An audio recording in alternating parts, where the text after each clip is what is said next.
안녕하십니까. 사회복지 행정론 우리 같이 공부를 하고 있는데요. 오늘은 그 전 시간 우리가 사회복지 행정론 중에서 정보관리에서 우리가 공부를 한 바 있습니다. 정보관리는 예를 들면은 앞으로 인터넷 세대 또는 앞으로 우리가 인터넷을 기반으로 해서 뭔가 사회복지 정보, 사회복지국 정보에 대해서 국가가 많은 그 관심을 갖고 예산을 많이 투자하고 있습니다.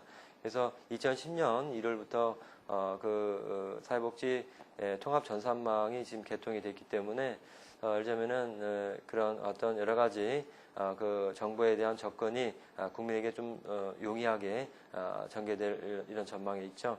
그래서 아무튼 오늘은 그 전 시간에 의해서 정보관리에서 좀 안 한 부분 중에서 사회복지 분야의 정보관리 체계, 사회복지 정보관리 체계와 그다음에 이제 남아있는 부분 중에서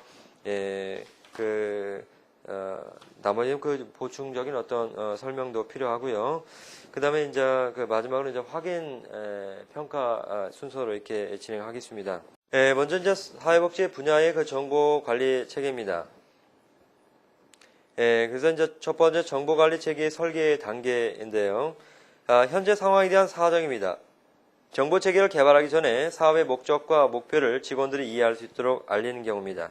현재 상황에 대한 정확한 사정 및 정보 체계 개발을 위한 별도 위원회를 구성하고 모든 직원들의 참여와 헌신을 유도하게 되죠. 현재 상황 사정에는 구성원의 시간, 현재 정보화의 수준과 내용, 정보화 자문 비용, 직원의 기술력, 가치, 이념, 전산 관련 장비, 정보체계 개발 목적, 미래에 대한 비전 등이 반드시 사정되어야 할 겁니다. 두 번째, 기존 정보체계에 대한 분석입니다. 기관의 행정가들은 정보체계 개발의 목적이 직원들의 업무 성과를 향상시키고 더 나아가서 클라이언트와 지역사회에 도움을 줄 수 있다는 것을 공감을 해야 합니다. 필요한 정보는 지역사회 정보, 클라이언트 정보, 서비스 정보, 직원 정보, 지원 할당 정보를 포함하게 됩니다. 세 번째는 이제 세부 설계인데요. 어떠한 자료가 사용될 것인가에 대한 이해를 정확히 파악하는 것이 필요합니다. 특정 정보에 대한 욕구가 구체화되면서 정보를 얻을 수 있는 자료의 출처를 파악하게 되죠. 누구에게 정보를 보고할 것인가를 결정합니다. 어떤 정보가 전산되어야 하는지와 수작업으로 관리하는지를 결정하게 됩니다. 네 번째로 정보관리 체계 검증과 준비 단계인데요. 직원 훈련 비용과 소프트웨어와 하드웨어 유지 및 업데이트를 위한 지출이 필수 요건이 되는 거죠. 그 다음에 전환, 시험 적용과 교육 훈련이 종결되면 새로운 정보 체계가 실행되는 단계로 진입하게 됩니다. 새로운 정보 체계와 기존 정보 체계가 같이 사용되면서 새로운 체계를 사용하는 경우 불편하거나 손해보는 것이 거의 없다는 확신을 사용자에게 심어줘야 할 겁니다. 그 다음에 이제 평가 단계인데요. 정보 체계 개발의 성공과 실패에 대한 평가는 관리 자원, 정보추진위원회 차원, 단기부서 차원, 직원개발 차원, 서비스 대상 차원에서 시도가 이루어져야 합니다.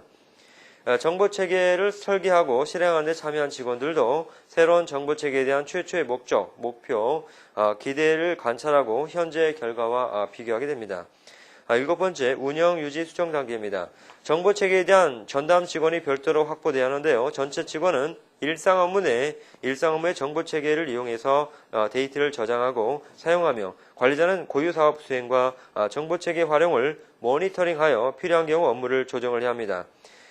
직원 교육을 위한 예비 예산을 확보하도록 해야 합니다. 직원 회의 때 정보체계를 사용하는 직원의 태도 및 감정을 모니터링하고 직원들의 업무 수행 과정에서 정보체계를 활용하는 것이 조직의 사업 목적을 달성하기 위해서 가치 있음을 강조하게 됩니다. 관리자는 직원들의 정보체계를 통해서 수집된 자료를 발표하고 공개적으로 활용하도록 유도하게 되는 거죠. 두 번째는 정부의 복지정보 시스템을 우리가 살펴보겠습니다. 먼저 이제 국가복지정보화라고 하는 부분인데요. 첫 번째는 이제 복지정책의 과학화를 꾀한다라고 하는 부분이에요. 정보체계 구축과 기존의 단위사업 정보화를 균형 있게 발전시키기 위한 국가복지정보체계의 기본틀을 마련하는 것이 중요합니다. 이 틀 안에서 단위 정보화 사업이 추진될 수 있도록 해야 하는데요.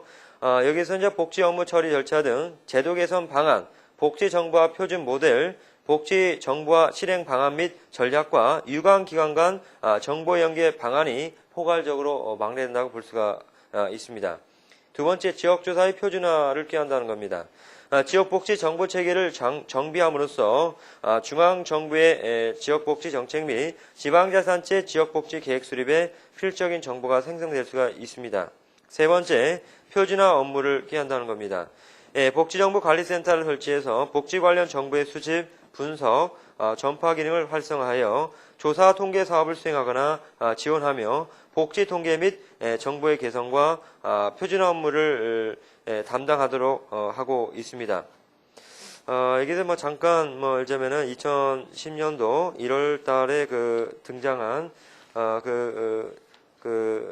예자면은 사회복지 통합 관리망에 대해서 무엇인가 간단히 한번 정리를 한번 해보죠.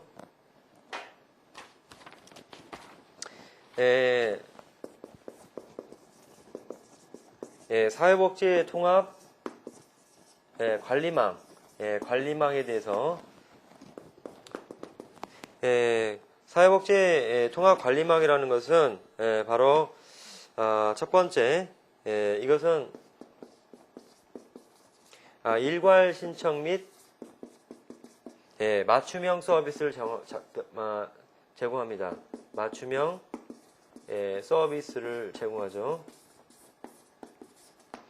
그래서 민원인의 욕구를 정확히 파악해서 그들의 눈높이에 맞는 그런 맞춤형 서비스를 제공한다는 거고요. 두 번째, 제출 서류의 간소화를 꾀한다.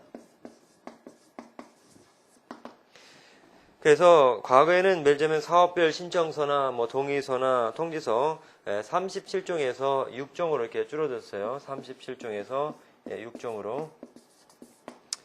그 다음에 이제 세 번째는 이제 복지급여. 복지급여 서비스 신청에 따른 결정 처리기간 단축. 그 다음에 결정 통보 방식의 다양화.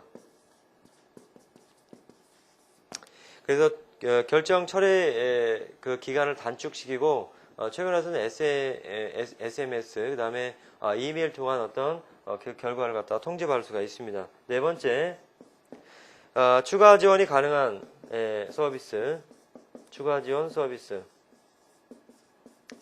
안내하고 있습니다. 그래서 복지 대상자가 연령이나 건강 상태의 변화로 인해서 추가적으로 서비스가 필요한 경우, 그런 경우에는 신청이 가능하도록 하고 있죠. 그 다음에 다섯 번째, 보건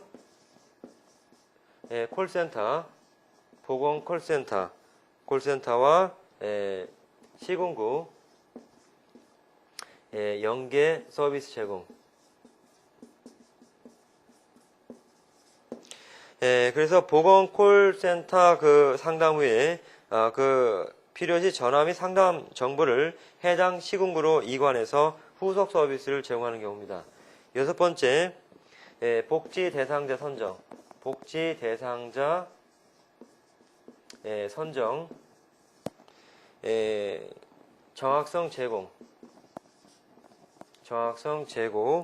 그 다음에 적정 급여 지급,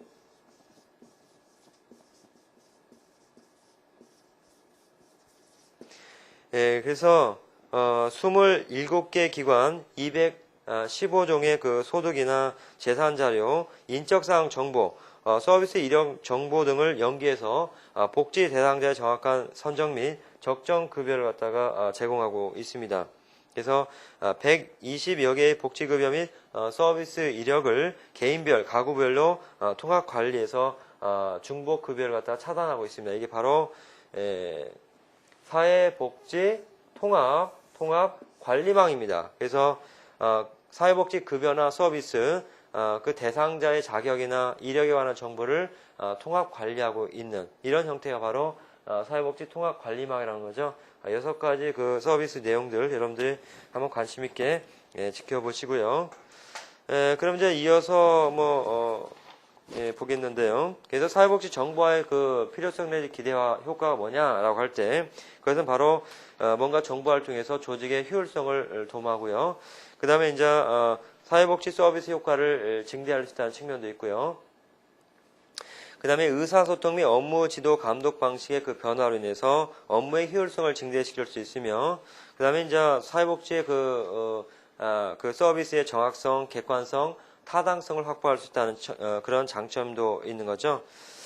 그래서 여러분들 그런 정도로 여러분들이 좀 이해를 하면 좋겠고요. 그러면 이어서 우리가 그 안 한 부분들 한번 이어서 보도록 하겠습니다. 두 번째는 이제 복지 행정을 위한 복지 통합 서비스의 구축, 기능적 관점에서요. 우리 교재를 참고하면 보세요. 중앙과 지방의 통합 측면입니다. 모든 시군구의 복지 행정 시스템과 보건 복지부를 연계해서 시군구로부터의 각종 통계보고, 정산 처리 등을 자동화하고 수집된 복지 대상자별 데이터를 다양한 각도에서 통합적으로 분석하는 것입니다. 그 다음 두 번째 대상자 정보의 통합 측면인데요. 시군구의 복지행정 시스템에 저장되어 있는 생활보호 대상자, 저소득 노인, 장애인, 소년, 소녀, 가장 등 복지 대상자별 데이터 중 정책적으로 필요한 주요 항목을 추출해서 통합 데이터베이스 형태로 관리하게 됩니다. 세 번째, 의사결정 지원 시스템을 도입하고 있는데요. 정형적인 통계 보고를 개발합니다. 복지사업별 보고 통계, 정산 내역 등 자동 생성이 이루어지도록 하고 있습니다. 비정형적 자료 분석, 정책 담당자 요구자를 통합 데이터베이스의 가공을 통해서 제공하고 있습니다. 그렇다면 사회복지 조직의 정보관리 체계 개발을 위한 과제가 몇 가지 있는데요. 그래서 이제 검토해야 할 사항으로서 사회복지 조직은 보다 적극적으로 조직적으로 정보화 시대에 걸맞는 그런 노력들이 요구됩니다. 정보화 사회에서 현재 우리나라 사회복지 조직에 요구되는 1차적인 과제는 바로 본격적인 정보체계 개발과 응용에 앞서서 사회복지 기관의 업무 효율을 높이기 위한 전산 프로그램을 개발한 것이라 이렇게 보겠습니다. 그래서 기본적인 전산 프로그램의 개발 보급을 이룬 상태에서 중장기적으로 지식 기반 체계, 의사결정 지원 체계, 업무 수행 지원 체계 구축으로 발전해야 할 것입니다. 직접 서비스 추진에서 정보 시스템의 주요 효과는 서비스의 제공과 의사결정 과정을 지원하기 위한 자동화된 자료와 정보의 사용 증가에 있다고 이렇게 보는 거죠. 따라서 서비스를 향상시키기 위해서 인간과 컴퓨터 시스템을 통합하는 그런 최상의 방법을 결정해야 할 겁니다. 두 번째 쟁점 사항을 보시면요. 실천가가 컴퓨터 프로그램이 만든 문제 해결책을 넘어서서 전문적 판단을 활용하는 그런 판단 능력이라고 보겠습니다. 두 번째는 이제 클라이언트 정보의 비밀 보장을 위한 그런 사회복지 실천가의 책임을 의미한다고 보겠죠. 그럼 이제 사회복지 정보체계 구축 시 고려할 만한 그런 여러 가지 사항들이 있어요. 예를 들면 강력한 리더십이나 정보화 사업과 관련된 행정개혁, 그 다음에 이제 직무 분석, 직무 재설계, 정보 공유 마인드, 이런 것들이 있겠죠. 그 다음에 사회복지 기관의 정보체계 설계를 위한 정보 유형이 있습니다. 여러분들 그 교재를 좀 참고를 해보시면요. 첫 번째 지역사회 정보라고 하는 부분인데요. 지역사회라고 한다면 커뮤니티, 여러분들이 커뮤니티는 뭡니까? 지역사회, 지역성, 여러 가지 지역사회 커뮤니티. 예를 들면 인터넷은 커뮤니티라는 것이 있죠. 그래서 그런 예를 들면은 이제 가상 공간에서 이루어질 수 있는 그런 공간, 이 자체도 지역사회의 지리적을 넘어서서, 지역적을 넘어서서 공간까지 포함해서 지역사회를 합니다. 인구 통계학적인 정보나 사회적 경제적 특성에 관한 자료, 서비스를 받고 있는 대상자의 신원 확인, 실질적인 서비스와 재원의 목록 등을 포함하고 있죠. 두 번째, 클라이언트 정보입니다. 클라이언트의 현저 문제, 개인력, 서비스 수혜 유형, 서비스 기간, 사회 경제적, 가족적 특성, 고용 상태, 만족도 측정, 서비스 성과 등을 포함하고 있습니다. 세 번째, 서비스 정보를 들 수가 있는데요. 기관의 서비스 단위, 클라이언트 수, 서비스와 관련된 활동대행 설명 등을 포함하고 있습니다. 네 번째, 직원 정보를 들 수가 있는데요. 사업 수행에 참여한 시간, 도움을 준 클라이언트 수, 서비스 제공의 양, 서비스의 차별성 등을 들 수가 있습니다. 다섯 번째, 자원 할당 정보를 들 수가 있습니다. 전체 비용, 특수한 비용, 유형의 서비스 비용, 예산 및 결산 보고서를 위해서 필요한 자료 등을 포함하고 있습니다. 그 다음에 정보관리체계 설계 시 고려사항이 있는데요. 정보체계에 대한 전담 직원이 별도로 확보돼야 합니다. 전체 직원은 일상 업무의 정보체계를 이용해서 데이터를 저장하고 사용하며 관리자는 고유 사업 수행과 정보체계 활용을 모니터링화해서 필요한 경우 업무 조정을 해야 합니다. 직원 교육을 위한 예비 예산을 확보해야 하는데요. 직원 회의 때 정보체계를 사용하는 직원의 태도 및 감정을 모니터링하고 직원들이 업무 수행 과정에서 정보체계를 활용하는 것이 조직의 사업 목적을 달성하기 위해서 가치 있는 것임을 강조하게 됩니다. 관리자는 직원들이 정보체계를 통해서 자료를 발표하고 공개적으로 활용하도록 유도하는 것이죠. 여러 가지 그 측면들이 있어요. 이제 두 번째는 이제 사회복지 정보화의 현황과 과제라고 하는 부분인데요. 우리나라 정보화의 그 일반적 현황을 보시면은, 그 대부분의 이제 가정에 컴퓨터가 이제 보급이 돼 있어서, 모든 국민이 생활 영역이 전반에 컴퓨터에 의존하게 됩니다. 그래서 이제 민간 사회복지기관에서 이제 정보화 작업이 계속적으로 이제 진행되고 있죠. 그래서 이제 업무 전산화 프로그램이다 해서 여러 가지 그 정보화 사업이 이루어지고 있는데, 그래서 이제 한국사회복지협의회 주관으로서 사회복지 자원관리 정보화가 이루어지고 있습니다. 그래서 이제 그 아동 보육 측면, 또 장애인 측면, 그다음에 여성 사회 교육 측면, 그다음에 복지 정책 측면, 국가복지 정보 그 포털 사이트 여러 가지 그 정보화 사업이 이루어지고 있는데요. 그래서 여러분들이 그 관련된 그 사이트는 여러분들이 인터넷을 검색하시든지 아니면은 그 학회, 관련된 학회가 있어요. 학회에 관련된 그 주요 내용들이라든지, 또 아니면 이제 보건복지부의 관련, 사이트에 들어가시면은, 여러 가지 종합적으로 그 데이터베이스 또는 여러 가지 관련 자료들이 산적해 있기 때문에 여러분들 공부하시다가 꼭 필요한 내용들 있죠. 그런 것은 여러분들이 얼마든지 내용들을 다운로드 받으셔가지고 충분히 추가적인 자료를 활용할 수 있습니다. 참고를 좀 해주시고요. 그래서 관련된 그 내용들을 교환에 한번 여러분들이 그렇게 어려운 내용들도 아니고 주로 이제 정보를 좀 손쉽게 이용할 수 있는 그런 부분들이기 때문에 시험에 나오지 않는다 이런 차원을 떠나서 참고를 좀 해주시면 좋겠습니다. 사회복지 영역의 정보화 현황을 보시면은, 그래서 예를 들면은, 사회복지 정보센터는 사회복지 정보를 데이터별로 어느 정도 구축되어 있고, 특히 이제 복지넷을 통해서 사회복지 정보 제공 및 자원 관리를 시도하고 있지만, 연계망이 제대로 구축되지 않은 그런 문제점도 있습니다. 그래서 사회복지 자원 관리 정보화 이런 것도 있고요. 그 다음에 아동복지 정보화도 있습니다. 그래서 2002년도에 중앙보육정보센터에 그 기존의 어떤 시스템을 현대화한 측면이 있는데요. 그래서 현재 아동보육 종합정보망 에듀케어이죠. 에듀케어 ORKR. 그래서 그런 사이트도 한번 여러분들 검색도 한번 해보시고요. 그다음 장애인 복지 정보화에서 그런 그 장애에 대해서 정보 교육을 통해서 정보 접근성을 높이고 장애인의 삶의 질을 향상시키는 그런 목적을 담고 있습니다.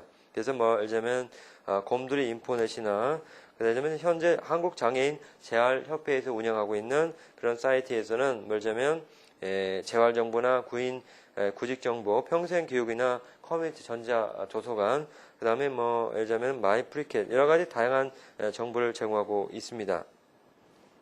물론 이제 노인복지 정보화에 있어서도 예를 들면은 여러 가지 정보망을 갖추고 있는데요.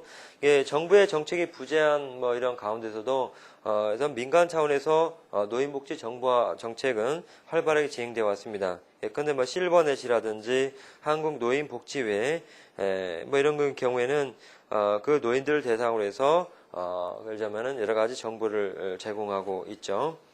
그럼 이제 이런 현황들을 놓고 볼 때, 예를 들자면 문제점과 관련돼서 앞으로의 그 발전 과제들이 중요하다고 봅니다. 그래서 정보화 시대의 도래로 인해서 그 실무에 있어서 예를 들자면은 사회복지학에 내재된 뭔가 정보화를 어렵게 만들고 있습니다. 그래서 사회복지 서비스 제공 방법이나 서비스 이용을 표준화하고 그 표준화로 인해서 정보화 작업이 좀 어렵지 않냐 이런 문제점도 있고요. 두 번째, 사회복지 활동이나 그 활동에서 얻어진 결과물이 바로 정보화 과정에서 장애 요인으로 등장하고 있다는 겁니다. 세 번째, 사회복지 영역은 사회복지사와 클라이언트의 면대면 접촉에 의해서 서비스가 제공되는 클라이언트 중심적 가치 체계를 기반하고 있기 때문에 뭔가 전산 매체 서비스에 대한 거부감을 일으킬 수 있다는 점도 지적할 수가 있겠습니다. 그 다음에 이제 마지막으로 이제 사회복지 조직의 특성상 정보화 작업이 관련된 예산이나 그 관련 전문화된 그 직원의 능력이 미흡하기 때문에 정보화 작업이 좀 어려운 측면도 있게 되는 거죠.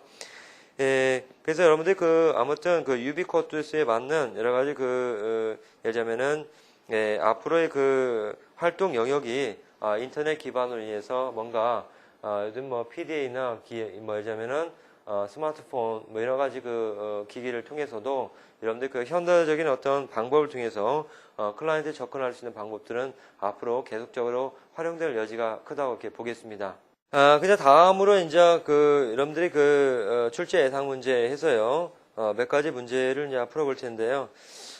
이게 정보관리라고 하는 부분에서 여러분들이 예를 들면은 여기서는 시험 문제 좀 다른 분야에 비해서 좀 출제 빈도가 좀 낮다라고 이렇게 여러분들이 생각할 수 있는데 꼭 그렇지만은 않습니다. 사회복지 행정론은 앞에서 언급했지만 분야 구석구석 여러분들이 공부를 하셔야 합니다. 그래야 사회복지 행정론은 좀 여타의 과목들보다 좀 내용면에서 좀 난이도가 좀 낮은 면이 있습니다. 그래서 3교시 과목으로서 이렇게 돼 있는데 여러분들 다른 과목보다 좀 고득점에 유리한 이런 과목이라고 이렇게 보겠습니다. 한번 내용들 한번 살펴보시면서 여러분들 시험에 대비하기 바랍니다. 1번, 다음 사회복지 정보화의 긍정적 효과에 대한 설명이 틀린 것은 1번, 정보화를 통해서 조직의 업무 효율성을 증대시킬 수 있다. 이게 맞는 내용이죠. 긍정 효과죠. 2번, 사회복지 서비스 효과를 증대시킬 수 있다. 이게 또 맞는 내용입니다.